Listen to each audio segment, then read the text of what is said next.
மின்சாரம் கெட்ட நிதி இல்லை அப்படின்னு சொல்கிற ஒரு பெரிய விஷயம் நம்ம வீடுகளில் வேணால் நடக்கலாம். ஆனால் மதுரை மீனாட்சி அம்மன் கோவிலுக்கு நடக்க வாய்ப்புகள் இருக்கா? கடந்த 15 வருடங்கள்லாம் நம்ம எடுத்து பார்த்தோம்னு வச்சுக்கோங்களேன். கடந்த 10-15 வருடங்களில் மீனாட்சி அம்மன் கோவில் இருந்த அந்த உண்டியல் இருந்தெல்லாம் கிடைத்த வருமானம் மட்டுமே 100 கோடிக்கு மேலே. அதை விட கண்டிப்பாக பல கோடி ரூபாய் கூடுதலாக தான் இருக்கும்.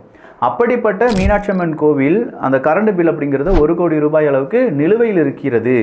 எனவே மீனாட்சி அம்மன் கோவிலில் வரக்கூடிய திருவிழாக்களுக்கு நாங்கள் கரண்ட் கொடுக்க மாட்டோம் அப்படின்னு சொல்லி நம்முடைய அரசாங்கம் சொல்கிறாங்க. சார், எவ்வளோ பெரிய அவமானம் சார்! நாங்கள் போடுற பணம் எல்லாம் அறநிலைத்துறை என்ன செய்யுது சார்? இந்த பணத்தை எல்லாமே எடுத்து பதுக்கி வச்சுக்கிட்டு அதை கரண்ட் பில்லை கூட கட்ட முடியாமல் நீங்கள் கரண்ட் பில்லை சும்மா போட்டிருக்கீங்க. அதனால் எங்களுடைய திருவிழாவுக்கு கரண்ட் கொடுக்க மாட்டோம் அப்படின்னு சொல்கிற இந்த அதிகாரம் எப்படி சார் வந்தது? இந்த கேள்வியை மதுரை மக்கள் கேட்க ஆரம்பிச்சிட்டாங்கன்னு வச்சுக்கோங்களேன்.